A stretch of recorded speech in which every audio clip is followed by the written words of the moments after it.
Welcome to a Better Divorce podcast, where we have conversations about the emotional, financial, and legal issues that are on your mind or should be on your radar if your goal is to keep your divorce out of court. I'm collaborative divorce attorney and mediator Andrea Vacca, and I know that how you divorce matters to your long-term well-being. That's why it's my mission to help you have a better divorce with as little acrimony as possible, so that you can create the best life possible on the other side of your marriage. Hello, I'm your host, Andrea Vacca, and I'm excited to welcome Beatty Cohan to the podcast today. Beatty is a nationally recognized psychotherapist, sex therapist, and the author of the book, For Better or Worse Forever, Discover the Path to Lasting Love. She's also an advice columnist for Dan's Papers, which has issues that go out in the Hamptons and Palm Beach. She's a national speaker and a national radio and television expert. And she's the host of the Ask Beatty show on the Progressive Radio Network. And if she's not busy enough with all of that, she also has a private therapy practice in New York City and in East Hampton. Wow. So she doesn't sleep, but she gets a lot done. So, Beatty, welcome to a Better Divorce podcast. So nice to be with you, Andrea. This is great. Yeah, I'm glad you're here. I'm really excited to speak with you today because while you're clearly committed to helping couples work through difficult issues and create healthy relationships, we both know that even with the best of intentions, it's sometimes difficult and sometimes the case that the marriage has run its course and divorcing is the best path. And so I think we're both, how can we help people transition to that next phase in the healthiest way possible? So I know you're so committed to trying to help couples stay together, but when they've decided or one has decided that after a lot of therapy, individual therapy, couples therapy, trying to save the marriage, they decided it's going to end. Do you hear yourself giving some kind of advice on a regular basis to those couples who are moving from couples therapy or individual therapy, trying to save the marriage to, we're going to end it. We're going to move forward with a divorce. What do you tell them? Well, I tell them that I understand how disappointing that it has got to be for both of them, that they put in the effort. They've been married for X number of years. There's children, there's history. There was once a time when they were very much in love. But since you've come to this decision, the thing that is really, really important that is going to help you and your children and your family emotionally, psychologically, psychiatrically to really move forward is to do this well, to divorce in the best possible way. And I know that today it may sound like that's impossible, but I'm going to be able to take you through the process and certainly introduce you to a divorce attorney, Andrea Vacca, who is going to be able to keep you out of court, since her philosophy is mediation and a collaborative way to divorce. And that is going to serve you so well long term, even though you may not feel that way at this moment in time. Right. Like rise to the best version of yourself. You might feel so angry and upset and disappointed in yourself and your husband and your wife or whoever it may be, but try to do this the best way you can. So I absolutely agree with you. Try to have a less adversarial divorce. And one thing I see, and is that at that point, it's really important for somebody to be willing to not just put the blame on the other person or on maybe on other people for for the the demise of the marriage, but look at themselves, um, look at mistakes they may have made, so that they don't continue those mistakes in the divorce process. Um, you don't want to be a victim all the time. You don't want to be pointing fingers, and dealing with those emotions are so important. So, how do you help people focus on their role, take responsibility, and move into the divorce with a different, instead of looking to the past and what happened and everything that they're upset about, like how to look forward? What How can you help somebody like that? Well, I always let people know that we dance the dance, whether or not it's a conscious dance, whether it's an unconscious dance. And you're absolutely right that people need to have at least a beginning understanding of what their role was in what went wrong. And I'm currently dealing with a couple right now, and he was the one that controlled the money and basically everything that went on in the marriage. And through individual therapy, she was able to come to the realization that she basically, because of her own issues and own history of abuse, etc., that she basically enabled and encouraged this dynamic to go on. And it was something that she had never realized that she played a very, very significant role in keeping this relationship dynamic going. And she's really changed because they are going to be getting a divorce. And no longer is she willing and going to just sit back and let him take control. And she was saying to me, this is a whole new way of her behaving, and that it feels strange because the other was so familiar, in the past. And it's very empowering, and it's making for a very interesting kind of interaction with her and her husband, because he was never used to her ever standing up for herself. So she was aware, and he then, of course, became aware that, he was really the controlling one. And I mean, they're divorcing because he has absolutely no desire to change the way he behaves in the relationship. And she got to a point, Andrea, and she said, enough is enough. I want to be in an equal partnership. I'm no longer going to sit on the sidelines and be the victim and complain and moan and blame my partner. And she's really, she's stepped up. She's taken tremendous responsibility. And sometimes she needs to breathe, but she's really handling situations very, very differently. And, I'm hoping that the divorce process, as a result of her really, taking responsibility and control of the things that she wants and she doesn't want. I'm really hoping that they're going to be able to do this in a collaborative way and not end up in court. Although I think he would prefer to end up in court because that's his MO. He likes to control, he likes to win, and I try to convince people that the win win resolution, whether we're talking about families or marriage or politics, that is absolutely the way to go. It is, win-win. It sounds so cliché, but I'd love to talk a little bit more about that. And before that, though, the type of client who has finally found her strength. It could be a man or a woman in a relationship, in an abusive relationship, emotionally abusive relationship. I mean, there's just so many people are in those types of marriages, unfortunately. When they finally find their voice, their spouse doesn't know how to hear them. Like, it's very hard to be heard, to be taken seriously, and for that dance to change. They've been dancing in a certain way all this time, Right. and it's very hard to break that dynamic. And um, that's why I think keep staying in therapy. Like, that is not the time to end therapy. If a therapist has helped you get to that point, you've got to stay with the therapist and keep working on that, because it'll be so easy to slip back.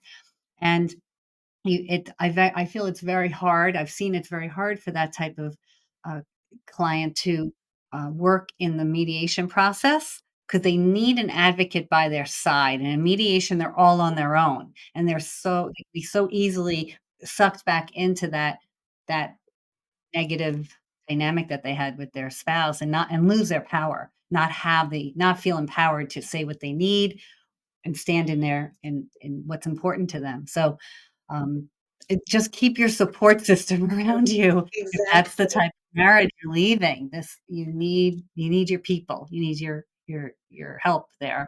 Right. Um, and then that issue about the win-win situation, like I said, it sounds a little cliche, but it is a secret to resolving all conflict, whether it's Absolutely. wars or marriages, and we don't wanna turn your marriage and divorce into a war. So, before I remember before the show, we were talking, and you had mentioned, you know, can somebody sign on to a good enough agreement? And I loved hearing you say that word those words because I often hear myself saying that. Is it good enough? Perfection's the enemy of the good, and you're not going to have a perfect outcome or a perfect agreement. You will not get everything you want, whether you're the master of the universe at so used to everyone giving you what you want, you probably will not get that in your divorce. So, how do you encourage somebody to think about whether an agreement is good enough? Emotionally, maybe not, how can someone assess that for themselves from your point of view?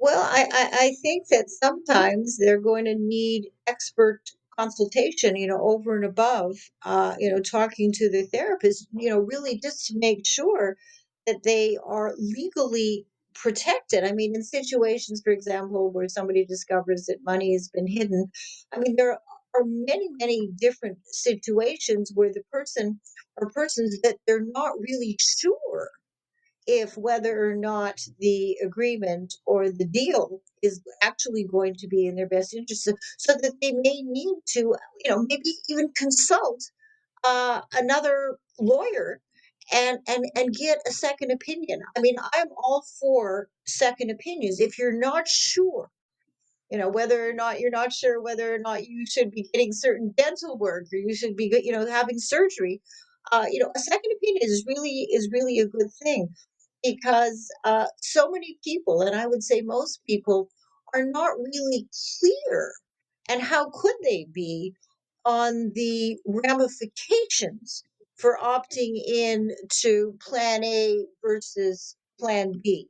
Now, I mean, when it comes to the children, for example, I mean, obviously, if at all possible, you want to co-parent and you want to make it as easy as possible for the children under a very, very difficult situation. I mean, even in the best possible divorces, I mean, there's so much dislocation and there's so much emotion and what's actually happening in the breakup of the family. So, I mean, uh, even under the best possible circumstances, it's going to be challenging, and this is where we have to have open hearts to be thinking, beyond, really beyond our ourselves. And when it comes to the division of property and money, I mean, in most states, it's pretty clear, right, Andrea? I mean, if you've been in a marriage for a significant amount of time, so that there isn't a lot of debate and negotiation around whether the money is going to be, divvied up. It's usually a 50-50 kind of situation, right? Unless there's a prenup, unless there's a postnup. Uh, so what are we going to argue about? I mean, this is the law, right? Yeah, people can, in New York, our laws say equitable distribution, but Right, like you said, in a long-term marriage, generally that means 50-50, unless right. uh, certain kinds of assets or, very unique circumstances, maybe it won't be. But if you can try to start from, would 50-50 work for both of us? Would that be enough for both of us if we could do it that way? Um, that's a great place to start. Why not start there, right? And really look at, can what will my future look like? And I like your idea of second opinion. Maybe if it's another lawyer or bringing in a financial professional Right. or making sure the kids are going to be okay and meeting with a child specialist to make sure this parenting plan that you're thinking about, like, kind of stress tested in a way, like, can this work? Talk to an expert about it. You don't have to do this on your own.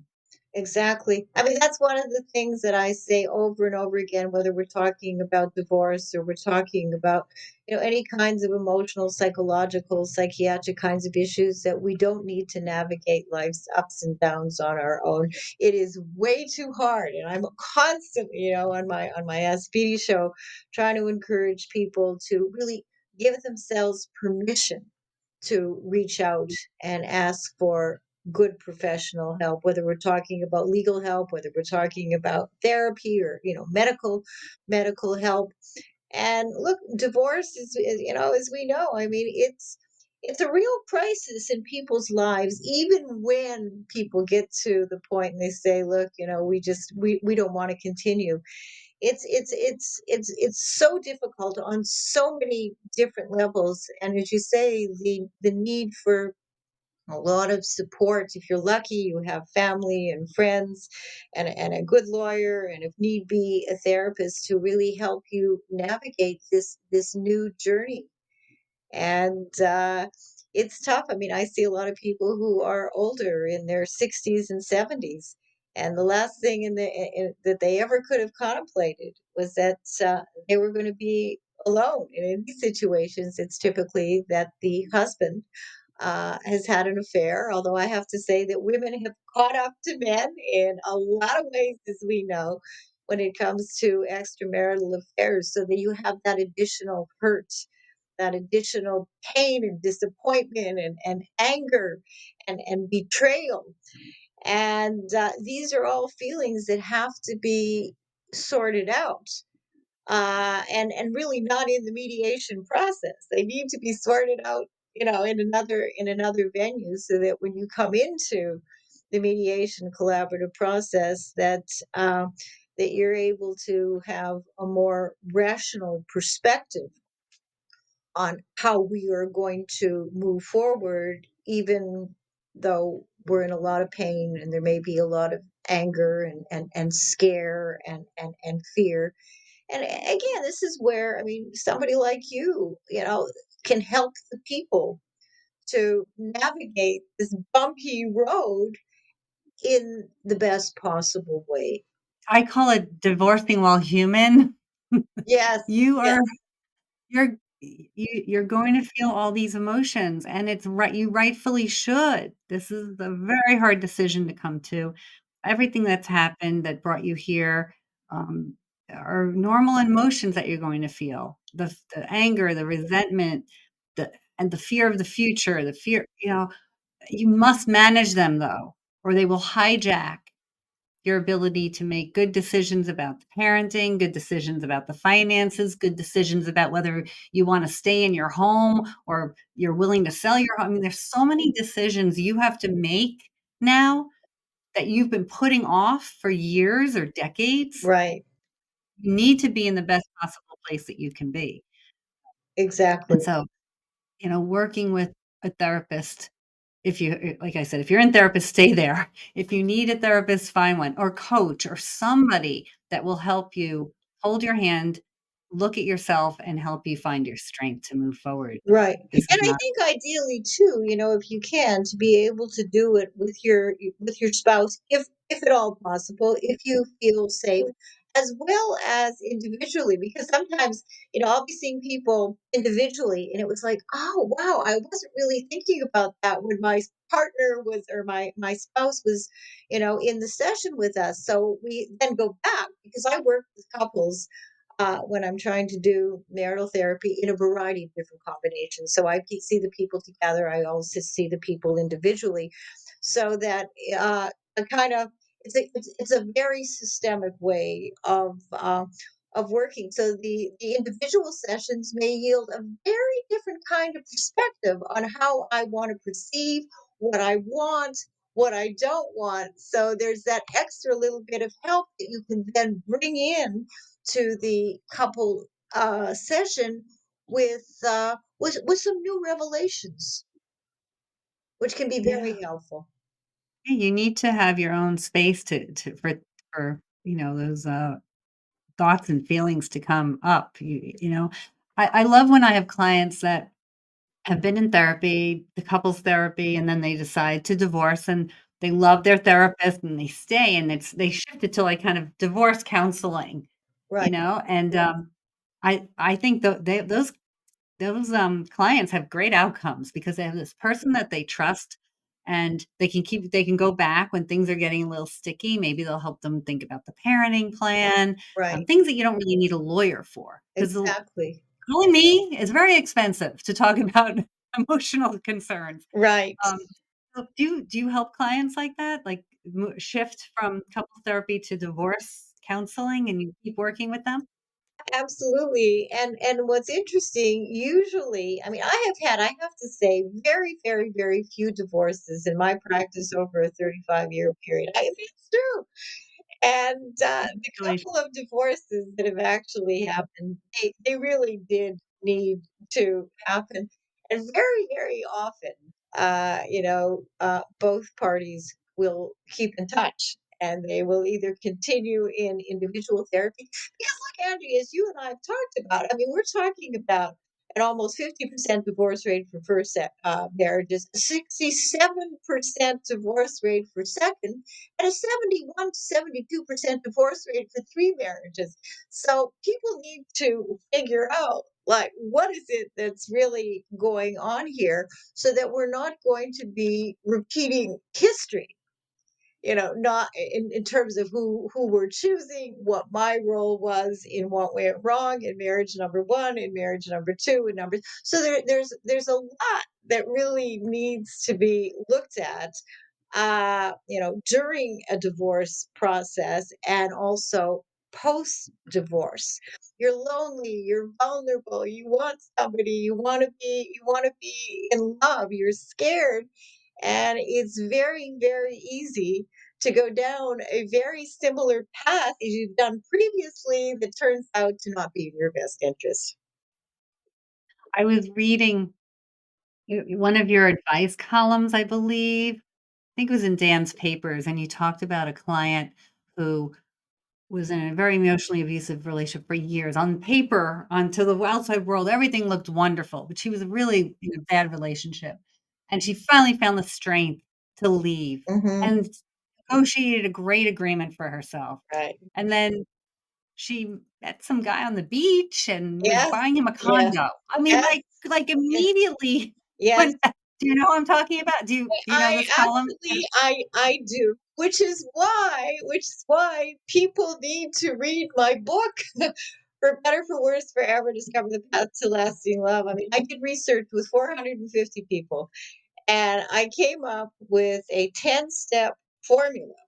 It's been used by thousands of people in the United States and Canada that teaches all of us how to assess, as unsexy and as unromantic the word assessment and evaluation is, how to assess who's right for you and who's wrong for you before committing to any serious relationship. It educates, it empowers, it keeps us safe, and you cannot fast forward the process. And one of the things that was very upsetting for me, because I am an extremely impatient person in my personal life, very patient professionally, is that my research found is that it takes about a year to really be able to find out who somebody is and isn't, and you really cannot fast forward the process. Now, obviously, if there are a lot of red flags, you're not going to stay in. You're going to exit the relationship as soon as you start to see, signs and symptoms that you are in a dysfunctional and potentially toxic relationship.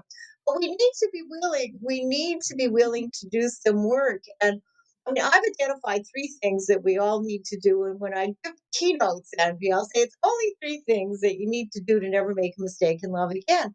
But the first thing is this: each of us needs to be in a good place emotionally, psychologically, psychiatrically. We need to be willing to work through our issues, our unfinished business, our skeletons in the closet, even though we can't change history.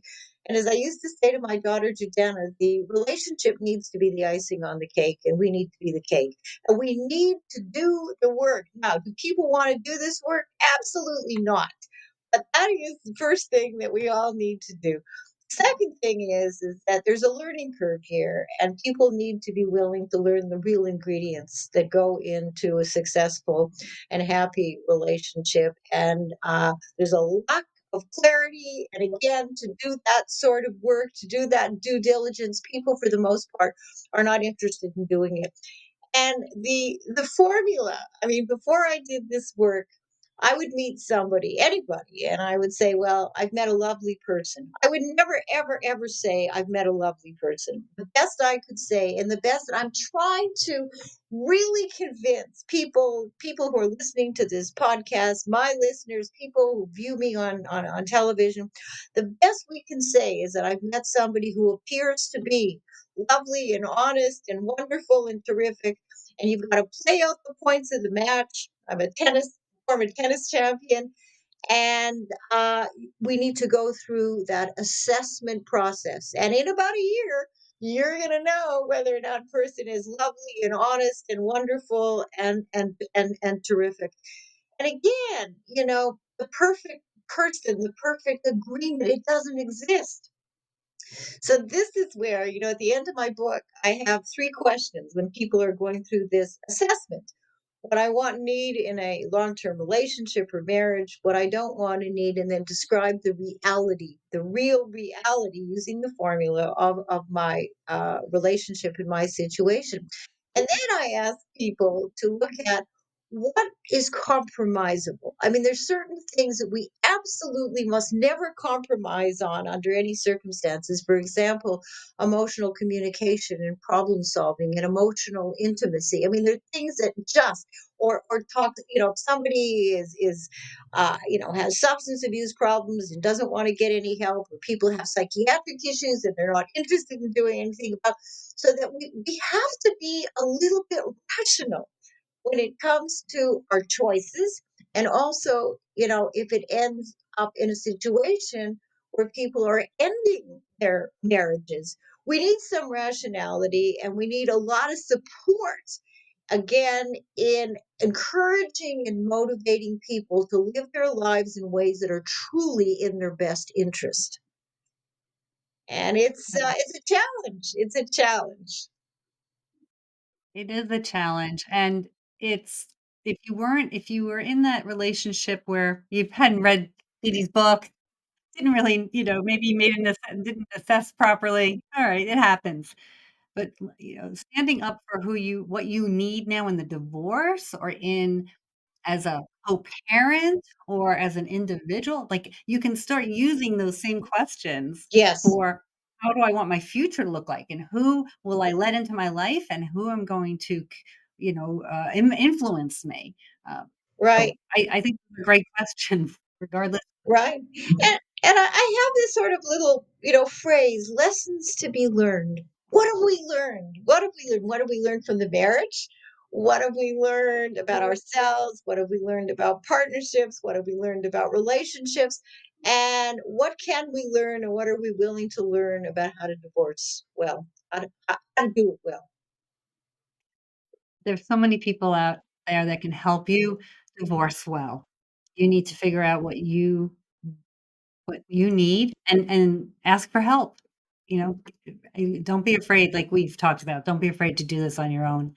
Um, and, if Exactly. it's not if you're not feeling comfortable with the first attorney you talk to, and I've had clients say that, like, they're just too, aggressive. It's not they're not talking the way I want my divorce to be. Like, Right. listen to your instincts, listen to yourself, respect what you think you need, Exactly. and find the right people for you.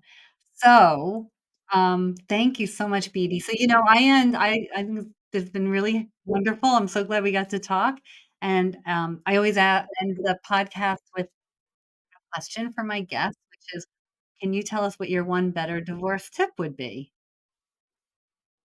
An awareness and a willingness to not continue to battle.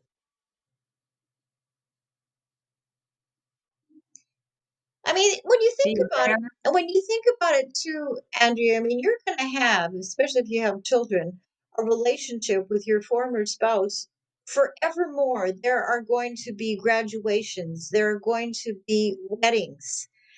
And I think that people really have, a personal responsibility to themselves, to their families, and even to the person who they're divorcing. At one point, they were in love. they loved each other. And I try to actually get people to think about that and remember what it was like when they were first starting out. And okay, it didn't work. It didn't work. It was my role, your role. I mean, it was a combination. But we have an opportunity now, all these years later, to change the trajectory of how we are going to navigate our lives as a divorced couple and as a divorced family. And let's make the right decision this time. We can do it differently. We don't have to Yeah, stay I love that. Change the trajectory. You right. can pivot, your Yes, marriage was going in this direction, your right. divorce and your post-marital life can go in that, and it can be so much better. And I've had so many clients tell me it's so much better now that the marriage is over and we can co-parent and co-grandparent, and life is pretty good, you know? Exactly. Exactly. So thank you, Beatty. I really appreciate that. How can people find you? Where can they find your book, your podcast, your radio show? Tell us how everyone can find you. The easiest way is to just go to my website, which is beattycohan.com. And there are videos and books and articles and shows and everything basically is on my website. Okay. The portal to all that is Beatty. All right. Well, thank you so much. Thank you, everyone. This has been another episode of A Better Divorce podcast. If you enjoyed the episode, please like and subscribe. It'll help others find us who are also seeking a better divorce. So we'll see you on the next episode. You've been tuning in to another episode of A Better Divorce podcast with Andrea Vacca. Thank you for subscribing, leaving your positive comments and reviews, and sharing the show with others. You can watch episodes at vaccalaw.com, YouTube, LinkedIn, and Facebook. And you can listen through Apple Podcasts, Spotify, Google Podcasts, and more. Bye for now, and remember, you can have a better divorce.